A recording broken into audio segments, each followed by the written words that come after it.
Brian, how ready are you for Thursday? Yeah, ready. Can't wait to get going. And all starts on Thursday. We had a decent pre-season. I got through a bit of work, so quite excited. Where are you now compared to this time last year? Slightly ahead or on par of last year? Well, I don't know. I thought we was in good shape last year at the start of last year as well. I didn't think. I wouldn't say that we're any further in front. You know, if you talk about physically or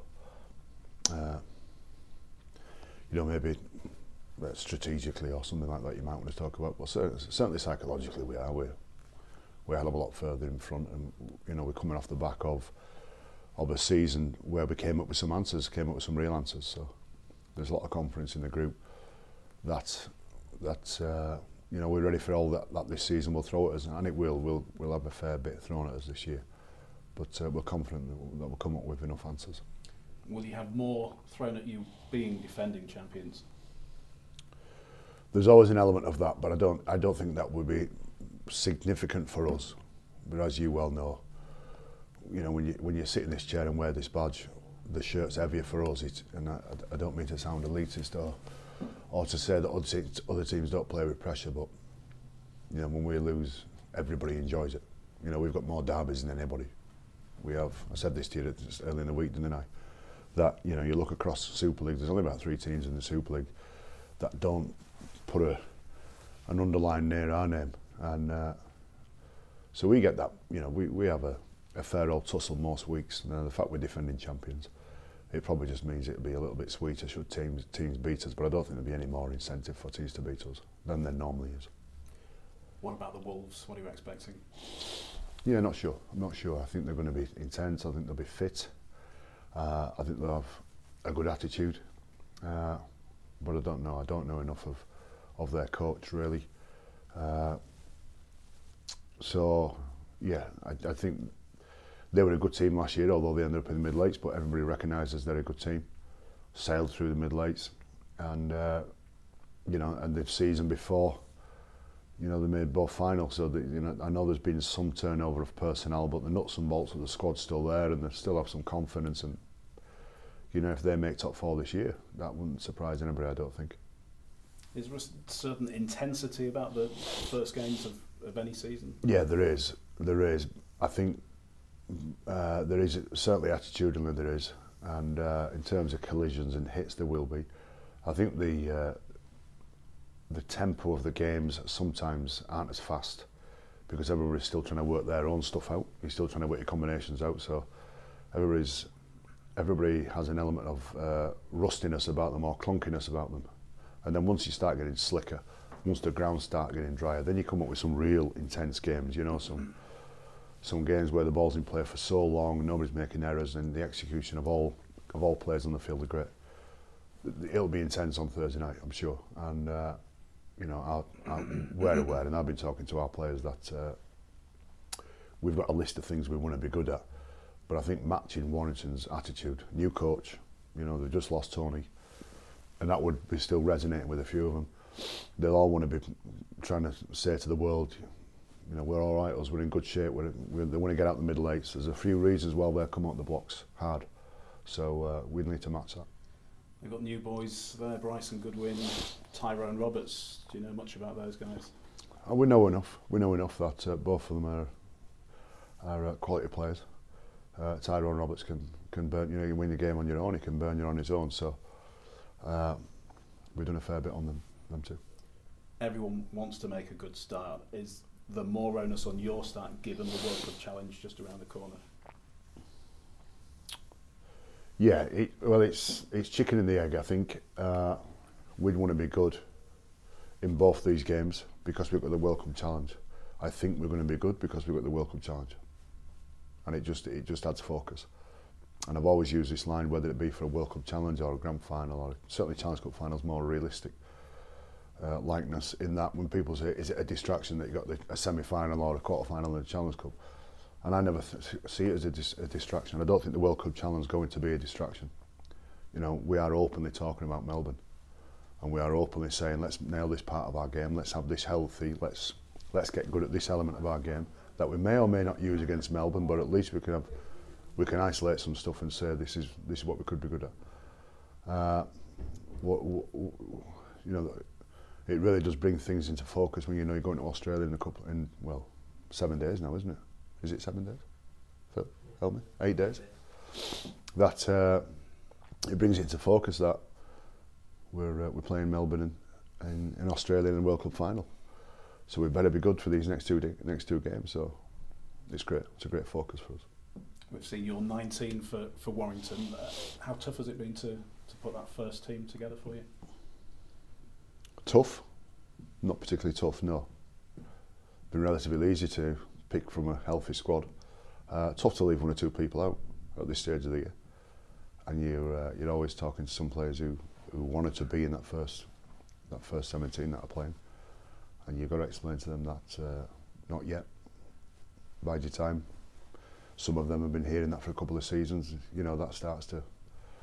It's hard to make eye contact with them and say, look, keep with it, you know, and all that type of thing. So, you know, that's the tough element of it. But in terms of knocking our blokes together and knocking the 13 together and the 17 together, that's been relatively easy. Has Brad Dwyer been able to offer you any added insights into Warrington? He has, but I've never been one for. He has, but he's only offered those while we've been in meetings or on the field. Same with Richie Myler, who spent some years there. You know, but they don't. It's a funny thing. It's a funny thing, our game. I don't think anybody would ever say, "I can tell you something. This is how we're going to beat them." You know, nobody ever speaks like that because there is no way. There's nothing out there where you can just wave a wand or come up with a play that. You know, my staff watch hours and hours and hours and hours of footage, and in many respects they will know Warrington's weakness more than Richie Myler does or Brad Dwyer does. So. But there's one or two things that I must say that you go, that's useful information. What about your new halfback partnership, Richie Myler and Joel Moon? What are your hopes and expectations? Well, I'm excited, really excited by it. I think Richie's added an element of certainty about what it is we're going to do.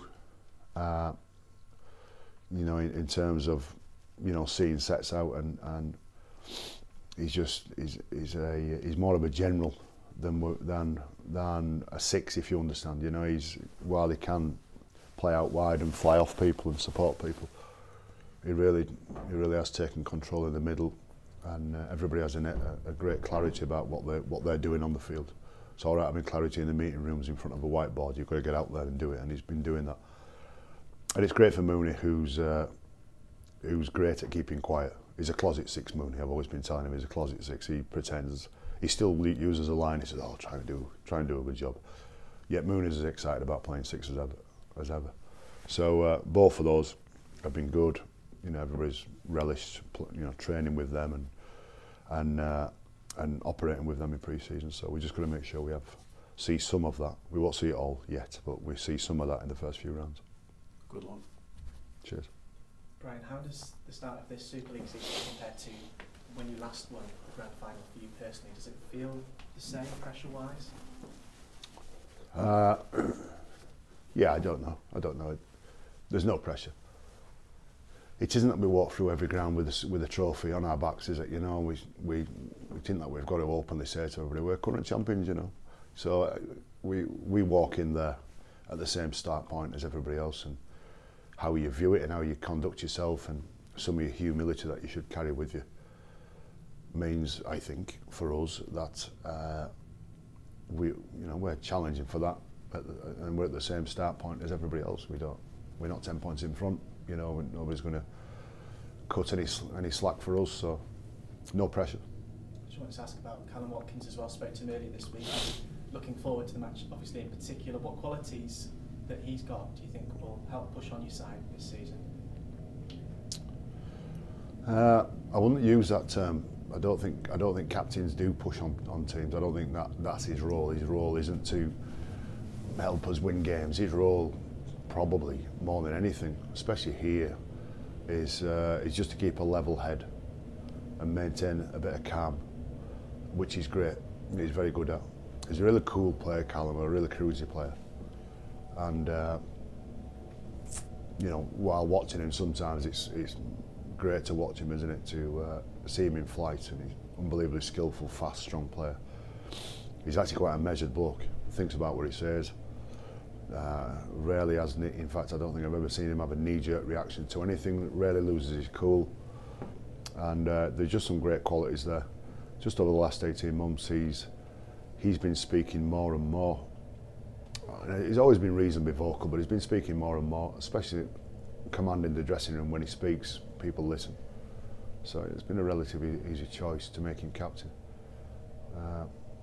And he's, you know, he likes to smile as well. He's not so intense that he's going to make it heavy hours, you know, make it dark. So I remember him kicking goals in the mid-eights at the back end of 2016 against Lee, I think it was, here, and he kept missing them, and I couldn't work it out because every time he was running back, he just kept laughing, and I thought, well, there's only Callum could get away with that. He kept missing goals, and by the end, I think he missed his fourth one on the bounce. The crowd started laughing with him, so it was just, he's just got that. He has got a presence about him, Callum, which just seems to put everybody at ease. So I think he'll make a great captain for us. But I'm keen to stress, whether we win or lose, that's not Callum's job. Whether we're in form or not in form, that is absolutely not Callum's job, that's my job. His job is just to ensure that the players are good with each other, the players have got clarity, almost like an on-field policeman for me, really, you know, in the training, on the training paddock as well, where he's maintaining a bit of discipline, which, you know, you've got to do that, you've got to have ultimate respect, which he's certainly got. You haven't had the best run of form, obviously, away at Warrington. Do you think that puts more of an emphasis on getting a positive result tomorrow? Yeah, it does. Yeah, that's been mentioned. It's been a while there, hasn't it? 2011, I think. I think so, yeah. I think we drew one in 2013. I think we drew a game, did we? Oh no, we lost by a drop goal in 2013. So we need to start winning there, don't we? What was it about that place, do you think, that you found it so hard to win there in recent years? I think it was a combination of a few things. I think obviously they're a great coach. Bear in mind, you know, we're playing a good team. It isn't that I'm going to Oldham, we keep losing at Oldham, you know. They are a great team and have been there or thereabouts in finals and winning things over the last 6-7 years. So, you know, you're going to go to these places and lose more often than not. So put that one in there. You know, and I think a lot of our players who had been coached by Tony, some of them I think had some baggage about it. I don't know, they wouldn't perform or didn't perform or couldn't perform over there, just in the run-of-the-mill games.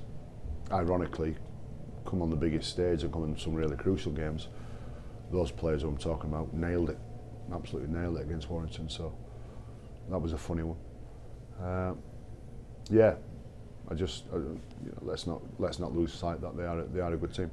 Why we've never actually quite played that well over there, I think that's the most important talking point. That we've rarely gone over there and played really well and been pipped. You know, a couple of times, like as I said, we lost by a drop goal in 2013.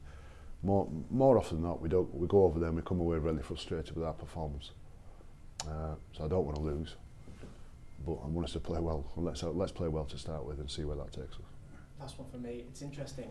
You've had contrasting fortunes really in the last couple of seasons. I think obviously when you were going through the difficult patch in 2016, I think they won 8 on the bounce, something like that at the start, and then last season they had the horrendous form at the start where they lost 8, and obviously where you ended up last season as well. I guess there's so many different interesting nuances to this fixture. It really does make it quite an interesting place for you to start. Yeah, and I think what people are learning about this format with the Super 8s and the Middle 8s is that you don't want to drop games early. And you know, one of the accusations about the old format where it was top 8s is that you could be cruising through the year. You know, you could be 7 out of 10 through the year. But as long as you get in the 8s, you can really turn up the volume and nail it, which my team's done a couple of times actually. Where with this format, you know, the fear of being in those middle 8s, they are horrendous. And nobody wants to be there, so you don't want to be dropping games early. So it does add. You need to hit the ground running. And while, you know, coaches like myself will talk about performance, and I do rate performances, and I don't mind losing sometimes as long as we played really well, because I know that will carry through to next week. With this middle 8 format, you need to win. You just got to win, and you've got to start racking up the wins and start giving yourself some breathing space, because during that mid-season period, when fatigue sets in and then a couple of injuries set in, if you then trading punches with other teams to try and keep away from the middle 8s, it's not a nice format to be in. Thank you. Right. You said you wanted to. You said you wanted to hit the ground running. Win would be ideal, obviously, but what do you specifically want to see from the players in the opening game? I think what every coach does, everybody has a plan of what they want to do coming away from their try line. Everybody has some systems and structures and some game plans attacking their try line. And then they've always got some threats that we need to defend. So against Warrington this week, there are certain elements that we're going to be good at. You know, Matty Russell is a special for them. The Islander that they got from Salford, you know, he'll get the ball in his hands. There's no doubt about that. They won't be using him as a decoy. You know, some old names that will surface again, such as Watkins and Clark at dummy half. You know, we've got to be good against them defensively. So there'll be certain things that for Warrington specifically, we need to be good at. But as I say, you know, I think everybody, I'm only guessing here, but I would imagine everybody has a generalisation of a format of a way of playing right now, and they need to nail that first and find some rhythm and tempo with yourself before you start really highlighting an area of the field or specific players to try and exploit. You said that you've already mentioned Priscilla, Clark, Russell. We've got like a wide range of players. They've brought a load of other new players in. How does preparation change when it's a bit of an unknown? Well, there are a few unknowns, but as I've already said there, you know, you talk about Russell, we know about him, he's been there for a couple of seasons. Atkins been there for a while, Clark's been there for a few seasons, so Benny Westwood, if he plays, you know, he may well play. So there's a few players there who we know enough about, and the nuts and bolts, the nucleus of their team, we're preparing for. What the new players will add, you know, I can't tell you, but we can tell you what type of player they are and what we think they might add. But second round, the second time we play Warrington, we'll have a better idea. Brian, you touched on it briefly there. But when you're not sure on how an opponent's going to play and things like that, do you just concentrate on yourselves in terms of preparation? To a degree, yeah. There's an element the way you do concentrate on yourself, but as I say, we know some of Warrington, and we know some of their players that have come in and how they might play. But in these early stages of the season, we got to. There are certain stages you've got to go through. You know, we haven't played a competitive game yet. We played a few warm-up games and had a 20-man squad and taken people off during that game. You know, this is our first real game, and we'll need to find a rhythm for us first, and that can take you. Especially, it depends what the weather's like as well, and it depends what the surface of the fields are like.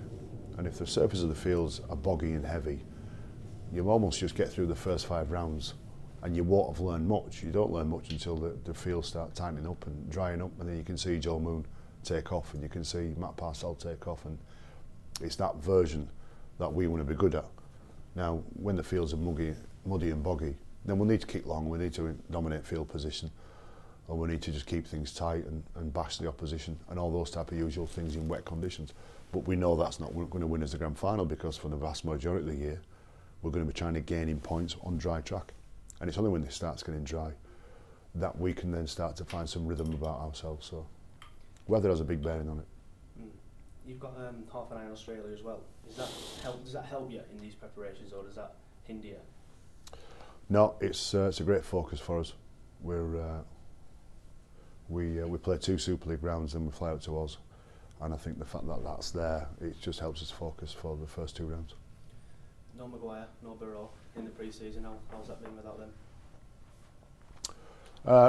Good. I mean, it's an hard one to answer without trying to sound like I don't care that they're not there. I mean, you know, it's the same with Kevin JP. I still look at us train and I think, would we have done that any different had Kevin JP have been there? I'm thinking this year, this pre-season when Rob and Mags are not there, it's different. But then that's not to say it's not good as well, because we're hearing different voices. The two boys from Catalans and Warrington, Richie Marler and Brad Dwyer have joined, and they've been great. Nathaniel Peter, who's bedding in, who's a bit more of a quiet dude. But it's good, and it's quite refreshing to see the new group and a few new voices and a few people confident about speaking now. Cheers. How close was Stevie Ward to being involved this week? Yeah, very close, and he's nearly doing everything that everybody else is. He's nearly in full training. Probably, you know, the way we try and explain it is if it was a final, he'd probably play, but we're not going to rush that. And he should be right for OKR. In terms of how Warrington have reacted to being in the middle eights last year compared to 12 months ago, they've had wholesale changes. The Rhinos only brought in Matt Parcell last year. Do you think the contrast in different reactions to the Super 8s will be interesting on Thursday night? Yeah, I think they'd go through what we went through, and I know we did less in recruitment, which raised a few eyebrows, and I think it's not quite eggs for eggs because the previous year that same squad that found themselves in the middle eights, that same squad won everything that was on offer. So you know, it was a great decision by the club to not make that knee-jerk reaction. I don't know if Warrington, I wouldn't say they've made a knee-jerk reaction, but clearly they've made some reactions to it, and Tony's gone and they've got some players in. But it's the same. When we started 2017, we wanted to get out from the cloud of the middle eights, even though we'd had a pre-season and we were back in Super League officially and all that type of thing. You know, we just wanted to hit the ground running and just start knocking some performances in to get away from that cloud of the middle eights. I think that still will hang over Warrington for a while. I think they'll be still looking over the shoulder until they knock enough games together and knock enough momentum together. Is that similar to last year? You talked about not having much credit in the bank. Do you think that's psychologically where Warrington will be? Yeah, you know, you've got to be there to you know, the feeling of responsibility that you have, players and coaches, that your team might be scrapping with championship teams in the middle eights, and to decide whether you stay in Super League or end up in the championship next year. That's big. That's big, and I don't like it. I'm not saying it's not good for the competition or anything like that, but I don't like it. I think it's the risk and reward. It's wow. It's just heavy. It is heavy, and it took us a while during 2017. You know, especially with round 3 when we got walloped at Castleford. It took us a fair while to shake a lot of that off us, playing anxious and playing with nerves and playing under the spotlight. Really, it wasn't until the back end of the year, probably the final third of the year, where we first off cemented top 4, then we cemented second spot, where we started to just ease off a little bit and just relax a little bit. You know, what Warrington do and how they hit the ground running is, yeah, the previous season still has a bearing on it. You mentioned about the potential impact of the conditions on these early rounds. How big impact will your big men have on Thursday night's game, particularly people like Brad Singleton who had a big pre-season? I don't know. I mean, listen, I predict they'll be good, but they'll need to be. They've got some decent players there. I think Chris Hill, he will need to be dealt with. We'll have to deal with him. You can't. He's a fantastic player, and he's just one of those. I don't know if when you watch him, that the mechanics of what he does are not that impressive. He doesn't run particularly quick. He's not the biggest bloke ever, but my word, he wins a lot of collisions, falls forward and punches through the line a lot. And the combination he has, and I don't mind Cooper, the recruiter who was there before, who's had a couple of great seasons there over in Australia. So, you know, we'd have to be good. I predict they're going to be good, but the reality is they'll need to be good.